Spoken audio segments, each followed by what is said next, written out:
আল্লাহ পাক বলছেন ওয়াল আসরি ইন্নাল ইনসানা লাফি খুসর। খুসরিন,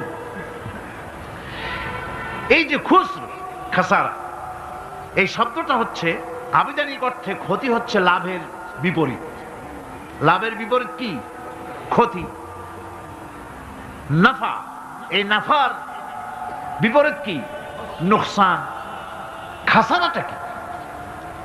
নোকসান বলা হয় পুঁজি 50,000 খাটাইছিলাম, লাভ করতে পারি নাই, পুঁজি ঠিক আছে, এটাকে বলা হয় নোকসান। এটাকে কি বলা হয়? নোকসান। কিন্তু আমি পুঁজি খাটিয়েছিলাম 50,000 টাকা, লাভ তো হয়ই নাই, পুঁজিও চলে গেছে, আমও গেছে, ছালাও গেছে, আমও নাই, ছালাও নাই। এইটারে আরবিতে কি বলা হয়? খাসার। দেউলিয়া। দেউলিয়া হয়ে গেছে। দেউলিয়াটা বোঝেন ভালো আপনারা, দেউলিয়া হয়ে গেছে। কোরআন লাভ বা সাফল্যের ধারণা যেমন নিছক পার্থিব নয়, সমৃদ্ধির কথা শুধু পার্থিব নয়, জন্ম থেকে শুরু করে মৃত্যু পর্যন্ত কোরআনের লাভের কথা যখন বলা হয় তখন জন্ম থেকে মৃত্যু পর্যন্ত, আখিরাত পর্যন্ত, কিয়ামত পর্যন্ত। ক্ষতিটাও জন্ম থেকে শুরু করে মৃত্যু পর্যন্ত, কিয়ামত পর্যন্ত ক্ষতিটাও। এই ক্ষতি থেকে বাঁচবার জন্য কোরআনে কারিমে বিভিন্ন জায়গায় এই খাসারা শব্দ ব্যবহার করা হয়েছে।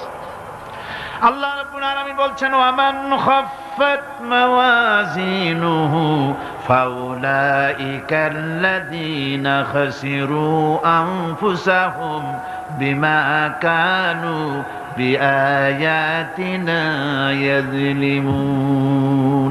যাদের পাল্লা ভারী হবে কিয়ামতে তারাই হবে সফলকাম, আর যাদের পাল্লা হালকা হবে, নেকির পাল্লা, নেকির পাল্লা যাদের হালকা হবে তারা হবে ক্ষতিগ্রস্ত। তারা নিজেদের ক্ষতি নিজেরাই ক্ষতি সাধনকারী হবে কিয়ামতের দিন। কাজে মানুষের জীবনের সমুদয় কার্যাবলীর ভালো অংশ যদি খারাপ অংশের উপরে বিজয়ী হয়, তারপরে খারাপ অংশ পাওনাদারদের দিয়ে টিয়া, এরপরে যদি নেকি কিছু বাকি থাকে তাহলে বোঝা গেল লোকটা কিয়ামতে নাজাত পাবে। আর যদি ভালো কাজের উপরে খারাপ কাজ বিজয়ী হয়ে যায় আর সমস্ত পাওনাদারদেরকে পাওনা মিটাইয়া তারপরেও পাপ বাকি থেকে যায়, এক চাইতে খাসারা পৃথিবীতে, আকাশে, জমিনে কিছুই আর হবে না। এর থেকে বাঁচার জন্য আল্লাহ পাক এই খাসারা থেকে বাঁচার জন্যই মানুষকে এই কথা বলছেন। এই কথাটি কোরআনে কারিমের অন্য একটি আয়াতে আরো সুন্দর করে বলা হয়েছে।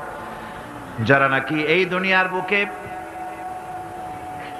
যারা নিজেদের পুঁজি খাটাইছে, জীবনের পুঁজি সুদ কামাইতে খাটালো, জীবনের পুঁজি খাটালো হারাম কামাইয়ের ভিতরে, অন্যায় কাজের ভিতরে, যারা জীবনের পুঁজিকে আল্লাহর দ্বীনের কাজে লাগাতে পারে নাই, তাদের সম্পর্কে বলা হচ্ছে হাসিরাত দুনিয়া ওয়াল আখিরাতা যালিকা হুয়াল খুসরানুল মুবিন। হাসিরাত দুনিয়া ওয়াল আখিরা, দুনিয়াও ক্ষতিগ্রস্ত, আখিরাতেও ক্ষতিগ্রস্ত। এটা হচ্ছে তার জন্য সুস্পষ্ট ক্ষতি, এর থেকে বড় ক্ষতি আর কিছুই হতে পারে না। আল্লাহ পাক কোরআনে কারীমে অন্যত্র বলেছেন وَنُنَزِّلُ مِنَ الْقُرْآنِ مَا هُوَ شِفَاءٌ وَرَحْمَةٌ لِلْمُؤْمِنِينَ